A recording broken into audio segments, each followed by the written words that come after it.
Hi, it's Tom Samiljan from Switch.com, and we're here on location in Tokyo, Japan at CEATEC, the annual Japanese Consumer Electronics Show. One of the big things in Japan is mobile phones. They love their mobile phones in Japan, and one of the best things about this show is all the cool mobile phones that they have. So let's take a look. One of my favorite Japanese designers is Naoto Fukasawa. He's designed stuff for a watch for Issey Miyake. He did a very famous bulbous humidifier that's available in the States. Here in Japan, he does cell phones. He's got a brand new cell phone called the Prismoid, which is really cool because it's kind of a retro-futuristic kind of a deal. The design inspiration is the vision of the future from the 70s or the 80s, so basically what people in the 70s or 80s thought the future would look like. If you look at the phone, it looks kind of Star Wars inspired. Maybe it looks like a sort of made out of a stormtrooper's outfit or something, maybe something out of the movie Aliens or 2001. You can definitely tell that also from the font here and the whole look of the keypad. And another kind of tribute to the 80s is just there's an LED readout on the side that reads news headlines and telephone numbers and things like that. Kind of reminds me of that artist Jenny Holzer that was kind of big in the 80s. So this is the Prismoid phone by Naoto Fukasawa. Unfortunately, it's only coming out in Japan, but we can only hope that maybe someday Fukasawa will design a cell phone for the United States. Maybe the new iPhone? I don't know what this thing does, but it looks really cool. I want to put it on my wrist as soon as possible. It looks like it's got a little MP3 player. This is basically one of the prizes. Fujitsu threw a contest for designers to come up with really cool cell phone concepts for the future, and this is one of the winners.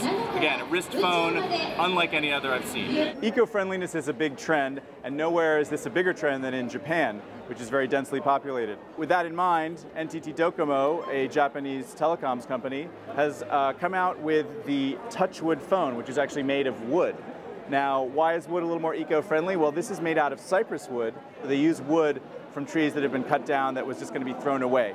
Also, wood is not plastic, therefore when you throw these things away, they don't end up in some kind of a landfill and things like that. The phone itself is just really beautiful. As you can see, this is one of them which has a keyboard on it, and on the back it's got a nice hardwood case. The other one is more iPhone-like, kind of looks like a bean or something. It's got a weird sort of a shape, and again, a very cool color. Of course, these aren't coming out in the States, and honestly, with a name like Touchwood, I don't think they ever will.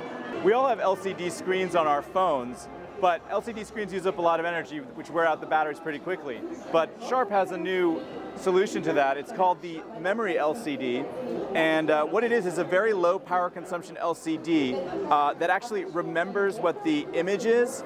That way, basically, it barely uses any power. It's used for the sort of secondary screen on this phone. As you can see, it's kind of a black and white LCD, but that's because it uses very little power. And what's cool about it is that it allows you to really have all kinds of different apps showing on the other screen of your phone that don't use up a lot of energy, and they always stay on. So, you know, it's a way of having really cool information on your phone without having to use up a lot of energy. What I think is really cool about it is, you know, right now you see it on a cell phone, but you're going to see this kind of technology put on all kinds of things like laptops and you know, other sorts of gadgets where you may want to change what's on the surface really easily without actually having to change, you know, the color laptop that you bought, or, you know, change the engraving that you put on the laptop, things like that. Just a very cool low-power way of changing content on the surfaces of gadgets.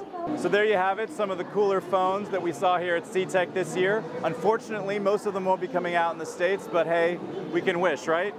For Switched, this is Tom Samiljan.